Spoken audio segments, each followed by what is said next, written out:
Episode లో ఉత్కంఠ కొనసాగుతోంది. కాసేపట్లో కాంగ్రెస్ ఇన్ఛార్జ్ మీనాక్షి నటరాజన్తో మంత్రి కొండా సురేఖ భేటీ కానున్నారు. కూతురు సుస్మితతో కలిసి సొంత వాహనంలో ప్రజాభవన్ వెళ్లిన కొండా సురేఖ డిప్యూటీ సీఎం భట్టి విక్రమార్కను కలిశారు. అక్కడి నుంచి ఎమ్మెల్యే క్వార్టర్స్ కు చేరుకున్నారు. మంత్రులతో వివాదం, తాజా పరిణామాలపై మీనాక్షితో చర్చించనున్నారు.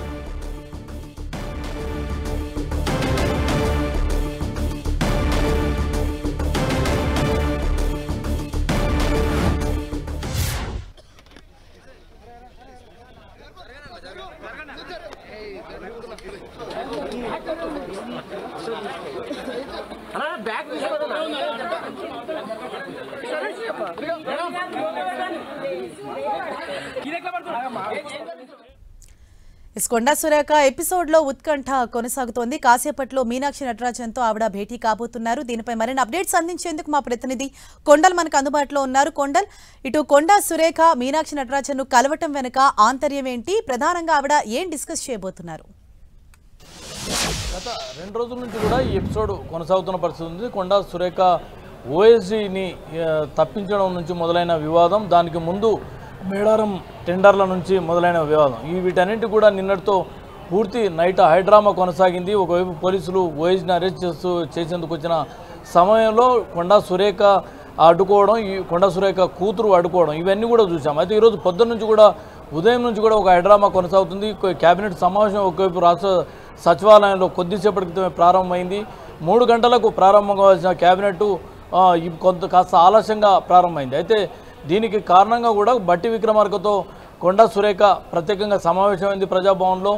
రాత్రి జరిగిన వ్యవహారాలు అనుకోండి, గత 2-3 రోజుల నుంచి జరుగుతున్న వ్యవహారాలన్నింటి కూడా భట్టి విక్రమార్కతో చర్చించినట్టుగా సమాచారం. అక్కడి నుంచి నేరుగా ఆమె మీనాక్షి నటరాజన్ దగ్గరికి వెళ్ళింది. ప్రస్తుతం ఎమ్మెల్యే క్వార్టర్స్లో ఉన్న మీనాక్షి నటరాజన్తో కొండా సురేఖ సమావేశం కొనసాగుతుంది. అక్కడ జరిగిన వ్యవహారాలన్నీ కూడా ఆమె పార్టీ హైకమాండ్గా దృష్టికి, అంటే ఇన్ఛార్జ్గా ఉంది మీనాక్షి నటరాజన్, ఆమె దృష్టికి తీసుకెళ్లబోతుంది.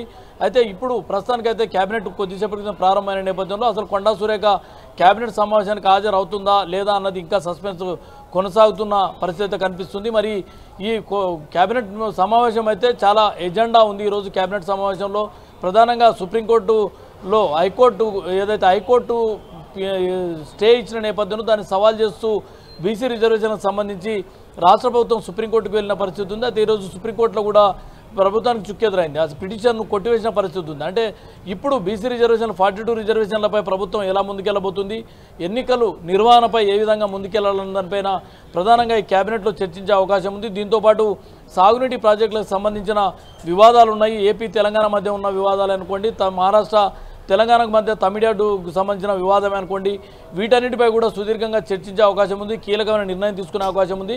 మరోవైపు రాజకీయ అంశాలకు వస్తే ఖచ్చితంగా జూబ్లీహిల్స్ బైపోల్కు సంబంధించిన ఎన్నికలు ఉన్నాయి. ప్రధానంగా ఇటీవల మంత్రుల మధ్య నెలకొన్న విభేదాలు అన్నవి చాలా బాహాటంగా కనిపించిన పరిస్థితి ఉంది. పొన్నం ప్రభాకర్ వర్సెస్ అడ్లూరి లక్ష్మణ్, అదేవిధంగా అడ్లూరి లక్ష్మణ్ వర్సెస్ వివేక్, కొండా సురేఖ వర్సెస్ పొంగులేటి ఈ ఎపిసోడ్ తర్వాత కొండా సురేఖ ఓఎస్డీని తప్పించడం, ఇవన్నీ వ్యవహారాలు కూడా పార్టీకి కొంత ఇబ్బందికరంగా ఉంది. అదేవిధంగా రాష్ట్ర ప్రభుత్వానికి కూడా ఇబ్బందికరంగా ఉన్న పరిస్థితి ఉంది. వీటన్నిటిపై కూడా ఈ కేబినెట్లో చర్చించే అవకాశం ఉంది. అయితే ప్రస్తుతం మీనాక్షి నటరాజన్తో కొండా సురేఖ భేటీ కొనసాగుతుంది. మరి ఆ సమావేశం ముగిసిన తర్వాత కొండా సురేఖ కేబినెట్ సమావేశానికి హాజరవుతారా లేదా అన్నది మాత్రం కొంత సస్పెన్స్గానే ఉంది. Harisha, right, thank you Kondal.